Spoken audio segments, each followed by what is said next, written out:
Bien, ¿qué tal mis amigos y hermanos en Cristo? Bienvenidos a el canal, ¿no? Como saben, como han visto, está dedicado a poder analizar a profundidad todo lo que tenga que ver con Daniel y Apocalipsis, dos de los libros más importantes que hoy o que la Biblia nos da, ¿no? Escritos por nuestro Padre Celestial, para poder conocer los eventos finales, ¿no? Cuando Daniel se escribió, ¿no? Fue ni siquiera el mismo, porque una parte dice que él no entendía lo que estaba escrito, ¿no? Pero el mensaje fue dicho que no se preocupe porque el mensaje era para los últimos días. Y hoy en día, después de miles de años después de haber sido escrita, ya muchas cosas profetizadas se han cumplido, tanto en Daniel como en Apocalipsis. Y justamente la razón por la cual brindamos esta explicación de versículo por versículo y el mensaje o el contexto histórico avalado, ¿no? Con la Biblia y con eventos que la historia recalca y la historia marca, pues vamos a empezar a detallar, ¿no? Y vamos a empezar desde Daniel, ¿no? En los comentarios, ¿no? Vamos a basarnos qué es lo que encontramos en la Biblia, ¿no? Y empezamos con el primer versículo del capítulo 1. El texto original, ¿no? Que encontramos en las Biblias está escrito de la siguiente forma. En el año tercero del reinado del rey Joacín, ¿no? Joacín fue un rey, pero no fue el rey estrictamente declarado en aquella época, fue reemplazo de su hermano, ¿no?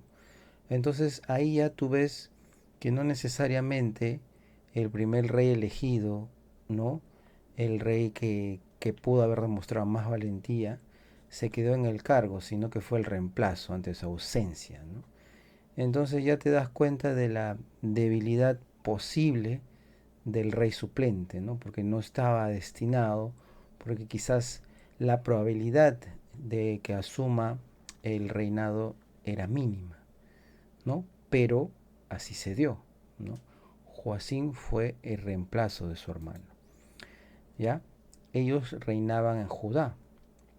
Y Nabucodonosor, que es otro rey muy importante, que el libro de Daniel va a comentarse en capítulos específicos para él y por él, ¿no?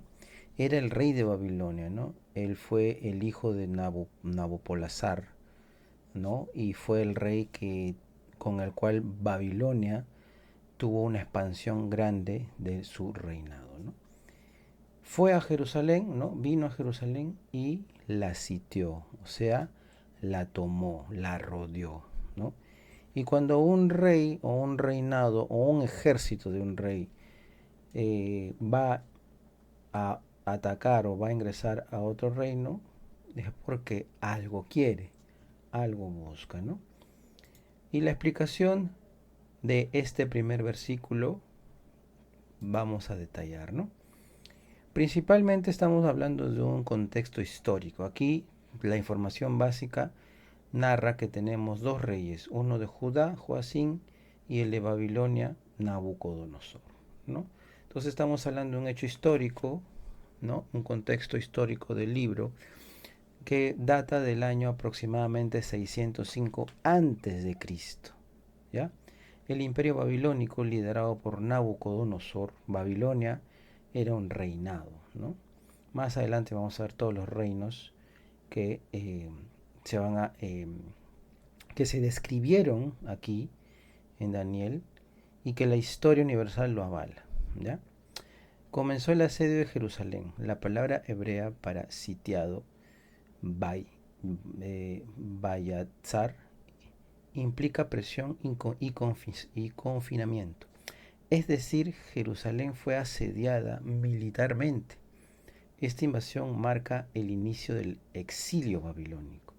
El nombre Nabucodonosor en hebreo es Nebuchadnezzar, que tiene orígenes acadios y significa Nebo, que protege al heredero al trono, en referencia al dios babilónico Nebo.